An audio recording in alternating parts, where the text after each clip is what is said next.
Police are investigating the circumstances surrounding the disappearance and apparent murder of a 38-year-old Caroline Wanjiku Maina.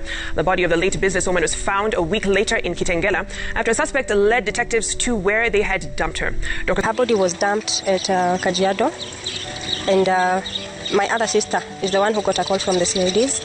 She went and viewed her body at Kajiado, and by looking at it, it's badly mutilated. Her eyes are gouged out. We got a call from one of the friends called Joyce on Saturday telling us that Caro went missing. So we got concerned. I live in Embu with my sister. So we had to travel, and we got it true she was missing. The case had already been reported at Mudangari and Kabeta police station. I have never met any of the friends that she was with that day, according to the police and the call logs that were traced on her line. And one of the suspects was on the call log. But I've never met him. I saw him the day he was arrested at Kabete police station. The magistrate who will handle this case, we kindly ask that justice prevail.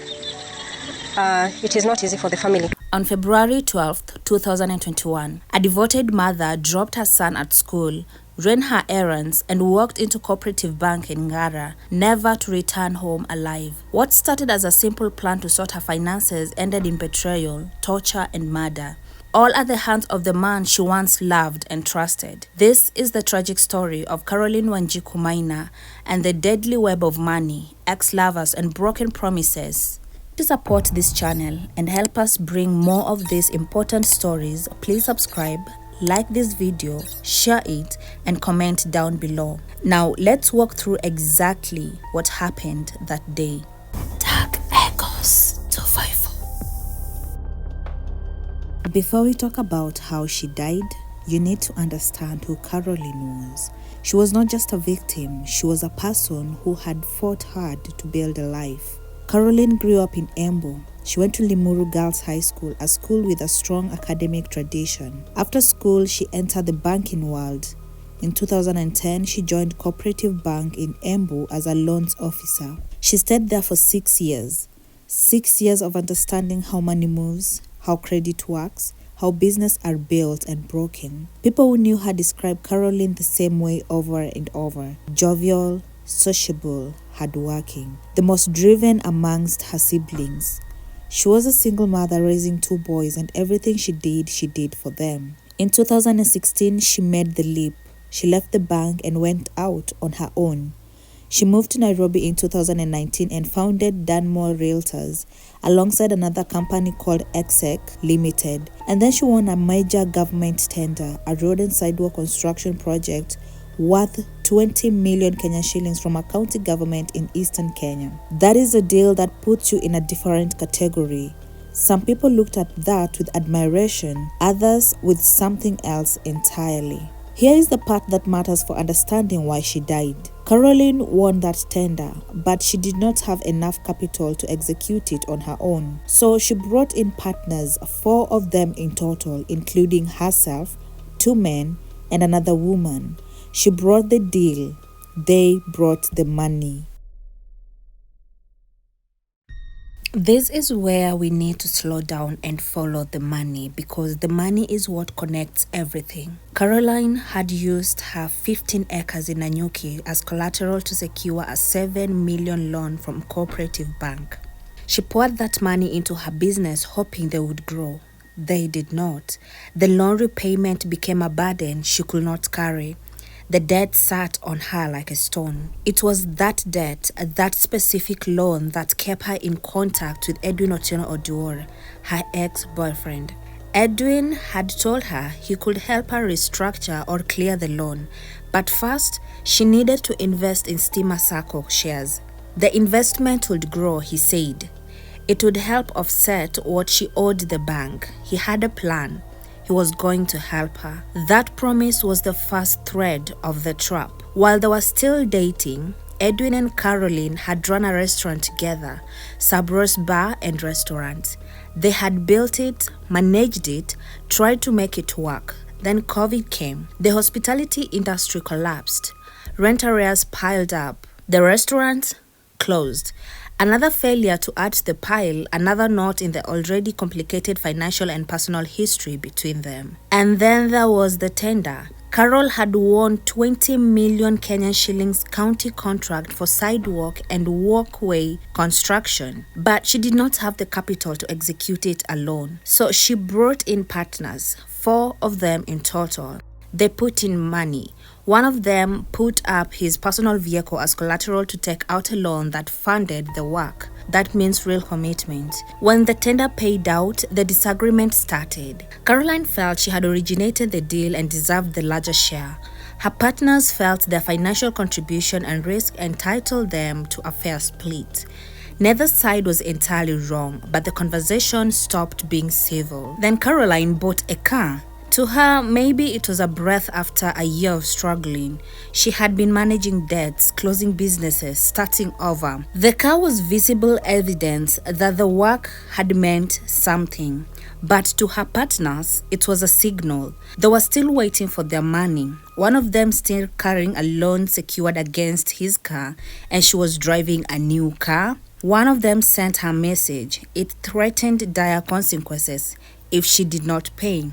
And there was something else running underneath of this, a complication that the financial dispute was sitting on top of. Caroline had ended the relationship with Edwin before, and Edwin had not accepted it. He still believed they had something. She was trying to move on, he could not let go. And being that he was called back to help with this contract, cemented the fact that he felt that Caroline needed him back in his life. But that rejection, mixed with real money owed, a failed business that they had built together, and a tender dispute that had turned ugly, created something volatile. There was one more thing. Caroline had taken a logbook of a car belonging to Mercy Gitiri, one of her best friends, and secured a 400,000 Kenyan shillings loan from a Shiloh, an informal lender. She could not repay it on time.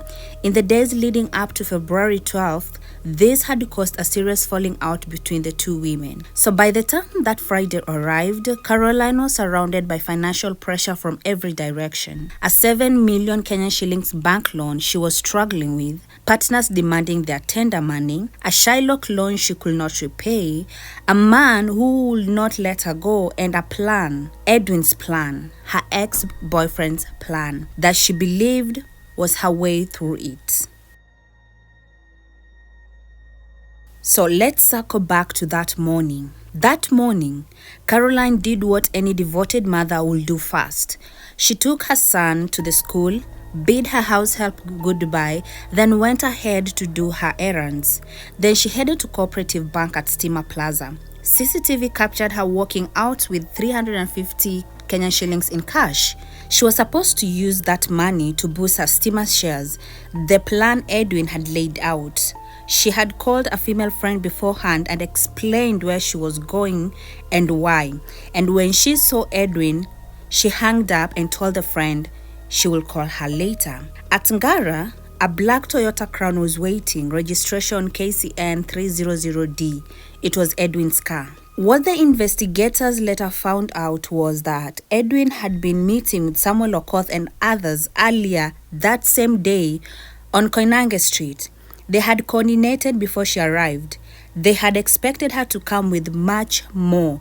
Some reports indicate the group was demanding up to 2 million, a full settlement of what she allegedly owed, when she walked in with 350,000 shillings, which they were not satisfied with. And that angered Edwin the more because she felt that where Caroline was at that moment, the riches, the money, the cars, the lifestyle, it was all because of him. Edwin escorted her to the car, and when she got close to the car, they forced her in. She was sandwiched between them, and then she was handcuffed. Whatever resistance she showed in those first moments was met with immediate control. Her Toyota Axio was driven away by someone else in the group and abandoned near Gatina Primary School in Kawangware, deliberately to buy time and confuse the search. From Ngara, they drove through Museum Hill along Waiyaki Way, Naivasha Road, stopping at Gatina in Kawangware. They were demanding access to her account, demanding more transfers. She refused. They hit her with what investigators believe was a metal towing hook or a bottle, a blunt object, repeatedly on the forehead and back of the head. Meanwhile, a female friend had started calling her from 2 p.m. There was no answer. The messages went unread. Eventually, Caroline's phone went completely silent. Then the friend reported her missing to the police. The next morning, the friend received a call that Caroline's Toyota Axio had been found at Gatina Primary School. She went there, confirmed it was Caroline's car, and then made a formal report at the station. By then, Caroline was already in Kajiado. The autopsy found needle marks on her right arm. They had injected her with something during the ordeal, trying to break her resistance down. She still refused to give them everything they demanded. At some point, they made a decision. They drove her out to Paranai in Kajiado, and then they killed her. Then they loaded her body onto Samuel Okoth's white Mercedes-Benz, wrapped her in materials to conceal her during transport, drove to a thicket, and left her there. The DCI moved fast. Within days, detectives from Dagoretti and the Nairobi area crib had pulled CCTV footage from Ngara and Steamer Plaza. Caroline's last movements were on camera. Her Toyota Axio was recovered from Kawangware. The black Toyota Crown Edwin's car was traced and detained at Kabete police station. Phone records were pulled. Cell tower data placed the suspects around Ngara on the day she vanished. Edwin had been the last person to communicate with Caroline before all the suspects switched off their phones at the same time. That timing told investigators exactly what they needed to know. Her phones had been sold after the murder. One ended up with a 17-year-old high school student in Kisii, the other with a tout. Both were arrested. The trail led straight back. The primary suspects arrested were Edwin Otieno Oduor, Samuel Okoth Adinda, Stevenson Oduor Ouma, and Mercy Gitiri Mongo. Mercy Gitiri was arrested in part because of the recent logbook dispute. Investigators needed to establish whether she had any role in what happened. The investigation eventually cleared her of involvement in the murder itself. Edwin and Samuel led police back to Paranai themselves to the exact spot where they had left Caroline's body. Samuel Okoth's white Mercedes-Benz was recovered at his home. It was the vehicle used to transport her body to Kajiado. On February 26th, Edwin and Samuel were brought before Kibera Law Courts and were detained for 10 days pending further investigation. Caroline's mother had by then already received a threatening message.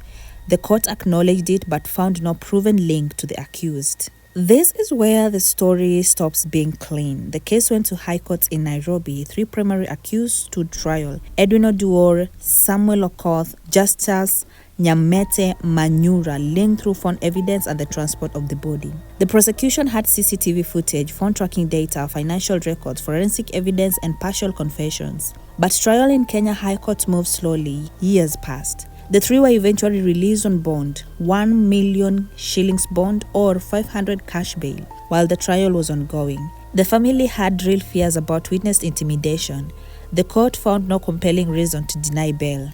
In January 2025, 4 years after Caroline was murdered, Samuel Okoth Adinda entered a plea bargain.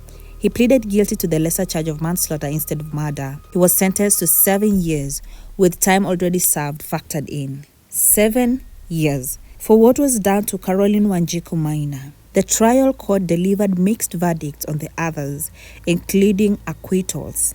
The DPP appealed.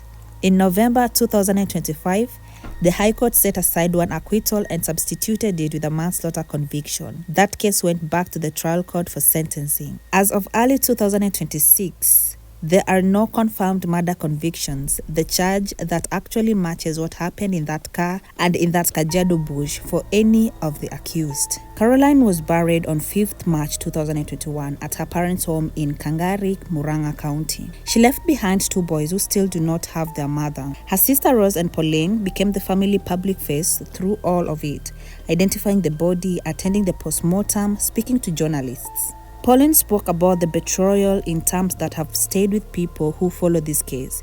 Edwin could not accept that Caroline had moved on, that she had ended the relationship and was trying to build her life without him. That rejection, sitting underneath all the money problems and the failed businesses and the disputed tender, made him dangerous in a way she did not see in time. There is a Swahili saying that Caroline's family has returned to in the years since her death. Kikulacho kingoni mwako. What devours you is inside your own clothing. The people in that Toyota Crown were not strangers. They were her ex-boyfriend, her business partners, people she had shared meals with, built things with, trusted with her plans and her problems. She went to that meeting carrying 350 Kenyan shillings in a bag and the belief that she would still fix it. That the people across from her were at the end of the day people she knew. She was right about knowing them. She was wrong about what that meant. In Kenya's business world, the tender system is not just about contracts. It's about relationships, risks, and trust. Someone brings the deal, someone puts up the collateral, someone finances the work, and when the money finally lands, everyone has a version of who deserves what. Most of the time, those disagreements end in arguments, lost partnership, and courts. Caroline's ended in a thicket of Kajiado Road with her body wrapped in material so nobody would see her on the way there. She was just 38 years old. Her sons were so young.